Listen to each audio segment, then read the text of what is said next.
नमस्कार, मी पंजाब डक हवामान अभ्यासक मुक्काम पोस्ट गुगळी धामणगाव तालुका शिरूर जिल्हा परभणी। आज आहे 24 एप्रिल 2024।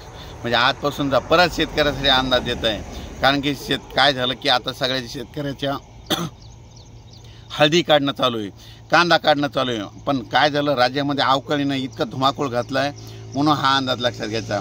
म्हणजे आणखीन शेतकऱ्याला सांगतो की 24, 25 आणि 26 आणखीन 3 दिवस आपल्या परभणी जिल्ह्यामध्ये, जालना जिल्ह्यामध्ये, हिंगोली जिल्ह्यामध्ये आणि महाराष्ट्रामध्ये तुरळक ठिकाणी अवकाळी पाऊस आहे म्हणून हा अंदाज लक्षात घ्यायचा।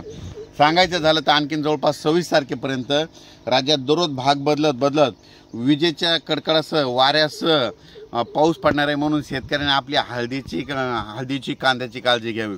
आणि सर्व शेतकऱ्याला सांगू इच्छितो की राज्यामध्ये फक्त आता 26 तारखेपर्यंतच राज्यात आता अवकाळीचं सावट आहे। पण परभणी जिल्हा आणि जालना जिल्ह्यामध्ये मात्र 28 तारखेपर्यंत अवकाळी पाऊस राहणार आहे, भाग बदलत राहणार आहे म्हणून हा अंदाज लक्षात घ्यायचा।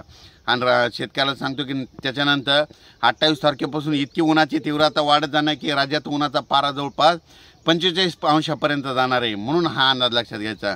शेतकऱ्यांनी आपल्या उन्हाची तीव्रता वाढल्याच्या नंतर उष्णतेपासून स्वतःची काळजी घ्यावी म्हणून ही एक अंदाज लक्षात घ्यायचा। त्याच्यानंतर हे झाला अंदाज। आता सर्व परभणी लोकसभा मतदारसंघातील सर्व शेतकऱ्याला सांगू इच्छितो की मी परभणी मतदारसंघात वंचित बहुजन आघाडी कोण पंजाब डक मी उभा आहे। आणि त्यानुसार सांगू इच्छितो की माझं जे चिन्ह आहे ते रोड रोलर आहे। आणि मी खास करून मी शेतकऱ्यामार्फतच उमेदवारी अर्ज दाखल केलेला आहे। कारण की शेतकऱ्याची अशी तर सेवा करतच असतो, पण याला जर प्रतिनिधित्व भेटलं तर आणखीन सुद्धा शेतकऱ्याची मदत होईल। ह्या दृष्टीनं मला अपेक्षा आहे, मला सर्व शेतकरी मला मदत करतील, फक्त मतरूपी मदत करतील आणि माझ्या रोडर म्हणजे दबाई यंत्रापुढील बटन भरघोस मतानं दाबतील आणि मला विजय करून देतील आणि तुमचा एक शेतकऱ्याचा मुलगा संसदेत पाठवतील म्हणून ही मला अपेक्षा आहे। तुम्हाला एक सांगू इच्छितो की बघा, म्हणजे ह्या आता 26 तारखेला जे मतदान आहे परभणी जालना जिल्ह्यामध्ये 26 तारखेपर्यंत पाऊस राहणार आहे। आणि सगळ्या शेतकऱ्याला सांगणार आहे, मी माझा प्रतिनिधी डक उभा केलेला आहे, म्हणजे निसर्ग सांगणार आहे आणि तुम्हाला हे आठवण करून देण्यासाठी हे अवकाळी पाऊस यायला आहे। म्हणून सर्व शेतकऱ्यांनी डकला मतदान करावं हे निसर्गाचं असं भाकीत तुम्हाला म्हणजे सांगू इच्छितो। आणि पुन्हा एक सांगतो, इतकी निसर्गाची साथ आहे बघा।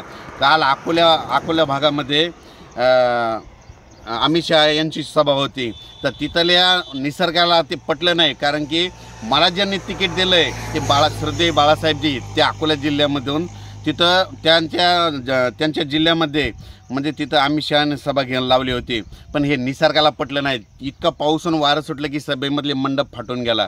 पण पुन्हा त्याच्यामध्ये सांगायचं झालं तर आमच्या परभणी जिल्ह्यामध्ये देखील मोठे दिग्गज आलते, म्हणजे शिवसेनेचे संपूर्ण पक्षाचे, त्यांच्या मित्र पक्षाचे दिग्गज आले आणि सभा घेतली आणि इतकं वारं पाऊस सुटला सगळ्या परभणी जिल्ह्यामध्ये आणि ती देखील सभा होऊ शकली नाही।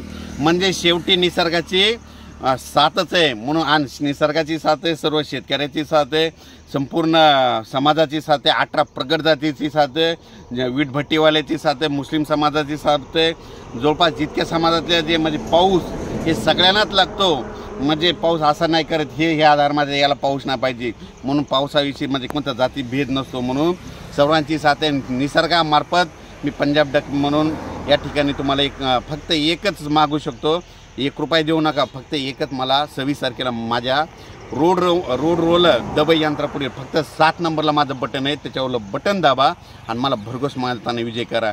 योगायोग बघा, म्हणजे निसर्गाची साथ माझे जे चिन्ह आलं आहे 7 नंबरला आलं आहे आणि 7 नंबरला दबाई यंत्र आलं आहे आणि माझी जन्मतारीख बी देखील अशी आहे 7/7/1978।